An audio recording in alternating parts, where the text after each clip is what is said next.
አቀዎ እቱ እስመ ይበልዎ ለአርዌ ከማሁ ወእመለሊሁ ይበልዎ እስመ ይሰይጦ በወርቅ ለዘ ይበልኪያው ለዓለም ወለዓለም ዓለም ሂሩትሰ ወረባህ ለኖላዊነ ትጋሁ እማፋሬ ድራ አቀበ በበትረ መስቀል አባግዩ አምጣነ ደግሞ ያሰቲ እንዘ ይሴሲ እንዘ ያበል ስጋሁ ወመንገላፋ እያወጽኦ ለዘመጻ መንገሌው ታው አይጨበጨም። ለመዝሙርና ለስብከት የሚጨበጨው ቅድም ምን በሉ ብያቸዋለሁ። አቤት በሏል ድገሙት ይበል በሉ መልካም ነው። ለቅኔ እንደዛ ነው የሚባለው።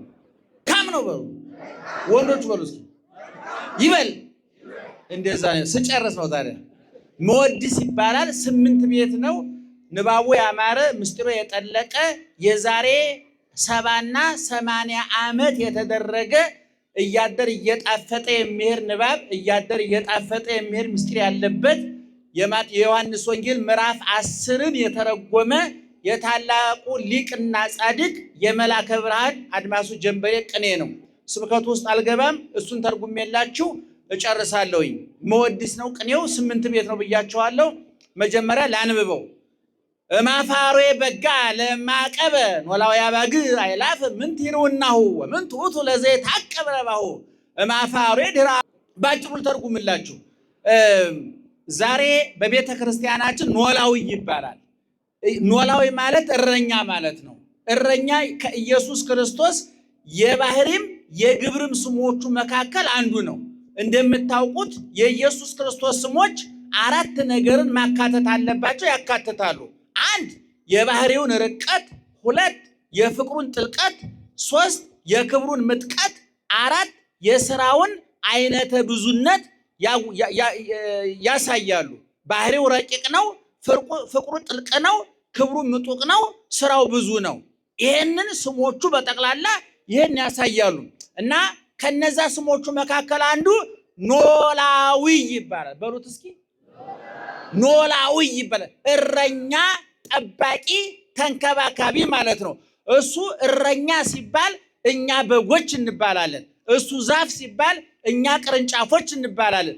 እሱ ምግብና መጋቢ ሲባል እኛ ተመጋቢ እንባላለን። እሱ ግብዣና ጋባይ ሲሆን እኛ ተጋባዥ እንባላለን። እሱ የነፍስን ውሃ ጥም የሚቆርጥ የሕይወት ውሃ ሲባል እኛ ጥመኞች እንባላለን። ስለዚህ ስሙ ስራውን ያሳያል ማለት ነው። እና ሊቁ ሊነግሩን የፈለጉት ምንድን ነው? እማፋሬ በጋ ለማቀበ ኖላዊ አባግ አይላፍ ምን ትሩናሁ የበጎች እረኛ በጉን ከአውሬ አፍ ቢጠብቅ ቸርነቱ የቱ ላይ ነው? ሰምታችሁኛል? በጎች አንድ ባለበግ አንድ እረኛ በጎቹን ይጠብቃቸዋል። ምን እንዳይበላቸው? አረ ንገሩኝ።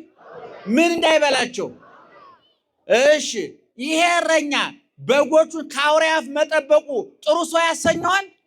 ቸር ሰው ያሰኘዋል? ርሩ ያሰኘዋል? አያሰኘውም።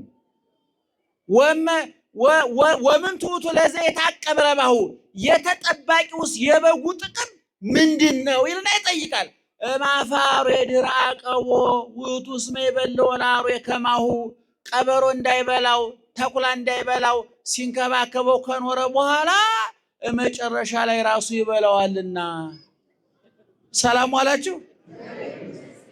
በጉን ከተኩላ የምንጠብቀው ከቀበሮ የምንጠብቀው ለምንድን ነው? እንጸድቃለን ብለን ነው? ለምንድን ነው? አንድ ሰው በግ የሚያረባው ለሁለት ነገር ነው። ወይ አርዶ ሊበላው ነው፣ ወይም ደግሞ ለበላተኛ ሊሸጠው ነው። አንድን በግ ቀበሮ ከሚበላውና ሰው ከሚበላው ማን ይሻለዋል? አንተ ንገረኝ እስኪ። ሰላም ነው አይደል? ጥንቃቄ እኮ አይከፋም። ጠብቁኝ፣ ጠብቃቸው፣ እርዱኝ፣ እረዳቸዋለሁ ብሏል ይባላልና አውሮፕላኑ በዚህ በኩል ቦሌ ቅርብ ነው መሰለኝ። ወንድሜ እየሰማኝ ነው? አንድን በግ የምንጠብቀው ለምንድን ነው? ሳር የምናበላው፣ ውሃ የምናጠጣው፣ ጨው የምንሰጠው፣ የምንንከባከበው ለምንድን ነው? ምን ልናደርገው ነው? አርደን ልንበላው፣ ወይም ደግሞ እኛ ካልበላ ነው ለማን ልንሸጠው? ለበላተኛ ልንሸጠው። ስለዚህ እኛ በጉን የጠበቅነው በጉን ስለምንወደው ነው? ራሳችን ስለምንወድ ነው? አቤት ራሳችንን ባንወድማ ለጽድቅማ ቢባል ቀበሮውን የምንጠብቀው ነበር፣ ተኩላውን የምንጠብቀው ነበር። እና ባለቅኔው ሊነግሩን የፈለጉት ምንድን ነው? አንድ ሰው በጉን የሚጠብቀው ምን ሊያደርገው ነው? ሊበላው ነው።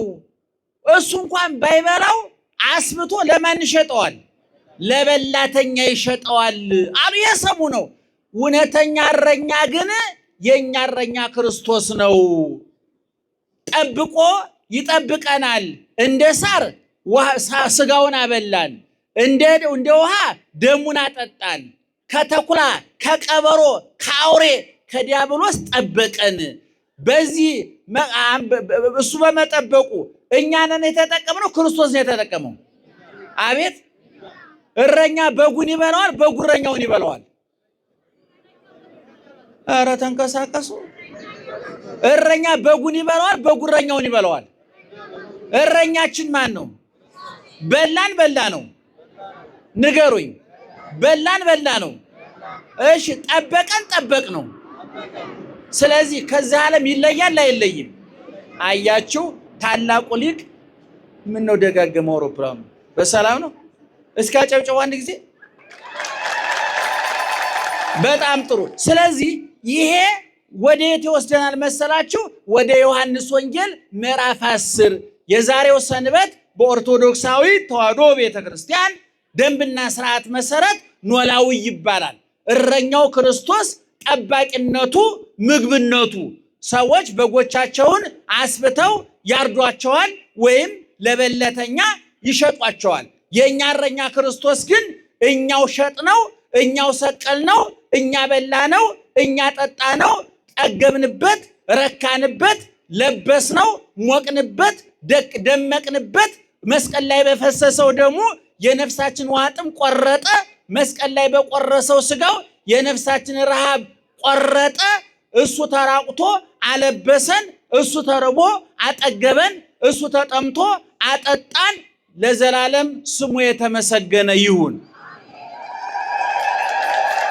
ስለዚህ ዛሬ ቅድም እንደተናገርኩት በዮሐንስ ወንጌል ምዕራፍ 10 ላይ እንደተባለው ኢየሱስ ክርስቶስ እረኛ ይባላል፣ በግም ይባላል። እሱ በግ ይባላል በመስዋዕትነቱ፣ እረኛ ይባላል በጠባቂነቱ። እኛ ደግሞ በጎች እንባላለን በተጠባቂነታችን። እሱ ስለሚጠብቀን እኛ በጎች እንባላለን። እሱ ምግባችን ስለሆነ እሱ በግ ይባላል። እሱ እረኛ ጠባቂያችን ስለሆነ እረኛ ተባለ።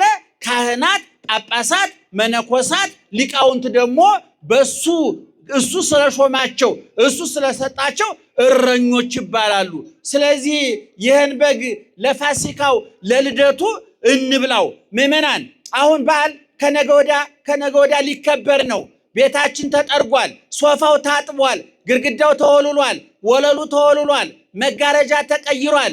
በጉ፣ ፍየሉ፣ ዶሮው፣ ቅቤው፣ እንቁላሉ፣ ቅርጫው ሁሉን ነገር አስበንበታል። የወድ ጉዳይ መመሪያ አውጥተን እቅድ አውጥተን ተዘጋጅተናል። ወለላችን አጥበናል። የሶፋ ጨርቅ ታጥቧል፣ መጋረጃው ታጥቧል፣ መስኮቱ ይወለወላል።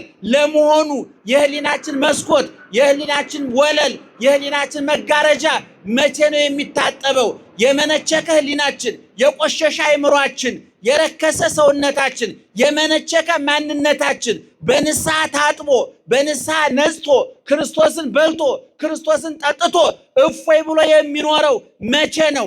ከቂም፣ ከበቀል፣ ከጥላቻ፣ ከጫት፣ ከመጠጥ፣ ከዝሙት፣ ከቂም፣ ከሟርት፣ ከመተት፣ ከክፋት ከዚህ ሁሉ ቆሻሻና እድፍ ነጽተን ክርስቶስን በልተን ክርስቶስን ጠጥተን ለዘላለም መንግስቱን ለመውረስ